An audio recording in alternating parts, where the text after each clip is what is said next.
മത്തായിയുടെ സുവിശേഷം 5-ാം അധ്യായം അതിൻ്റെ 9-ാമത്തെ വാക്യം. സമാധാനം ഉണ്ടാക്കുന്നവർ ഭാഗ്യവാന്മാർ, അവർ ദൈവത്തിൻ്റെ പുത്രന്മാർ എന്ന് വിളിക്കപ്പെടും.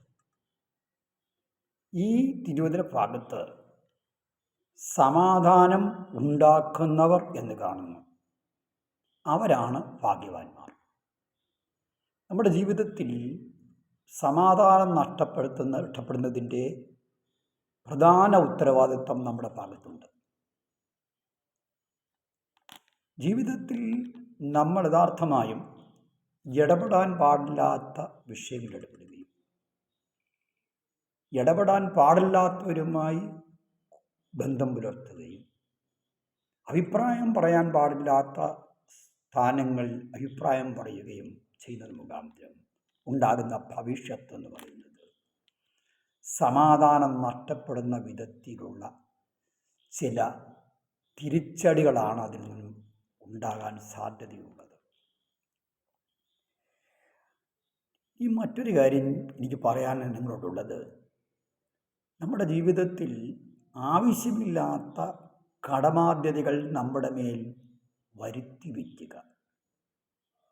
പലരും നമ്മെ ലോൺ എടുക്കാൻ വേണ്ടി ലോൺ എടുത്ത് വീട് പണിയുക, ലോൺ എടുത്ത് അത് ചെയ്യുക, ഇത് ചെയ്യുക, ഒടുവിൽ നമുക്കത് തിരിച്ചടയ്ക്കാൻ വഴിയാത്ത നിലയിൽ ആകുമ്പോൾ നമ്മുടെ ജീവിതത്തിൻ്റെ സമാധാനം നഷ്ടപ്പെടുന്ന നിലയിലേക്കത് വഴിമാറും.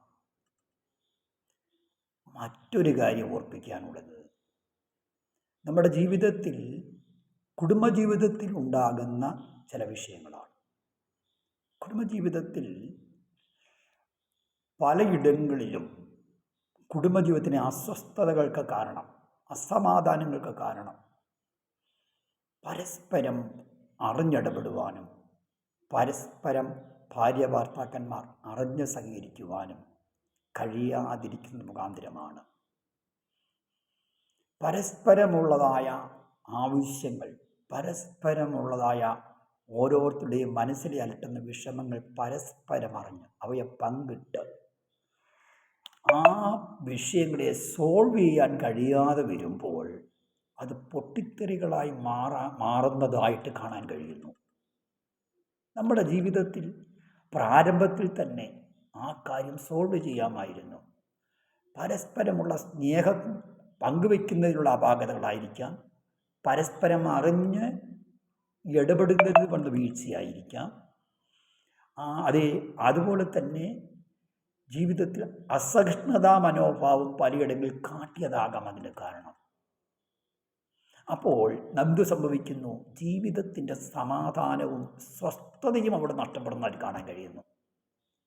നമ്മുടെ ഇന്നത്തെ തലമുറകളിൽ വഴിതെറ്റിപ്പോകുവാനുള്ള കാരണങ്ങളിലൊന്ന്, മാതാപിതാക്കൾ മക്കളുടെ മുമ്പാകെ മാതൃകാപരമായുള്ള ജീവിതത്തിൽ നിന്ന് വരുന്ന വീഴ്ചകളും, അതുപോലെ തന്നെ മക്കളെ പഥ്യോപദേശത്തിൽ വളർത്തുവാൻ കഴിയാത്തതുമായ കാര്യങ്ങളാണെന്ന് നമുക്ക് പല ഇടങ്ങളിലെ പല വർത്തമാനങ്ങളിൽ നിന്നും വാർത്തകളിൽ നിന്നും നമുക്ക് മനസ്സിലാക്കുവാൻ കഴിഞ്ഞിട്ടുണ്ട്. ഒരുപക്ഷെ ഈ വീഡിയോ ശ്രദ്ധിക്കുന്നവരിൽ നിങ്ങൾ ആരെങ്കിലും ഇതിനകത്തെ ഒരാളായിരിക്കും. അതുകൊണ്ട് ജീവിതത്തിൽ മാതാപിതാക്കൾ ശ്രദ്ധിക്കേണ്ട ഭാഗം, മക്കൾ മാതാപിതാക്കളുടെ വിഷയത്തിൽ ശ്രദ്ധിക്കേണ്ട കാര്യത്തിൽ മക്കൾ ശ്രദ്ധിക്കണം. മക്കളെ വിദ്യാഭ്യാസം നൽകി, മക്കൾക്ക് വേണ്ടുന്നതായ എല്ലാം നൽകി, അവർക്ക് വരെ വേണ്ട നിലയിലേക്ക് ഉയർത്തിക്കൊണ്ട് വന്നിട്ട് മാതാപിതാക്കൾ പ്രായമാകുമ്പോൾ അവരോട് കാട്ടുന്ന നിസ്സംഗതാ മനോഭാവം, ആ മാതാപിതാക്കളുടെ ഹൃദയത്തിലുണ്ടാകുന്ന അസമാധാനം, അസ്വസ്ഥതയും അത്ര ഭയങ്കരമാണ്. നാളെ ഞങ്ങളുടെ ജീവിതത്തിലാണ് ഇത് സംഭവിക്കാൻ പോകുന്നതെന്ന് ഇന്നത്തെ തലമുറകളെ, യുവാക്കളെ നിങ്ങൾ തിരിച്ചറിയണം. മറ്റൊരു കാര്യം ഞാൻ നിങ്ങളെ ഓർമ്മപ്പെടുത്തുവാനായിട്ട് പോകുന്നത്, ജീവിതത്തിൽ നാം തിരഞ്ഞെടുക്കുന്ന വഴി എന്താണെന്നുള്ളതാണ് മനസ്സിലാക്കേണ്ടത്. ജീവിതത്തിൽ നാം തിരഞ്ഞെടുക്കുന്ന വഴി അത് ദൈവത്തോട് ആലോചന പ്രാപിച്ചും ദൈവത്തിൻ്റെതായ വചനത്തിന് നിന്ന് വ്യതിചലിക്കാത്ത ന്യായമായ ഒരു വഴിയാണ് ജീവിതത്തിൻ്റെ ഏത് കാര്യത്തിനോ തിരഞ്ഞെടുക്കുന്നത്.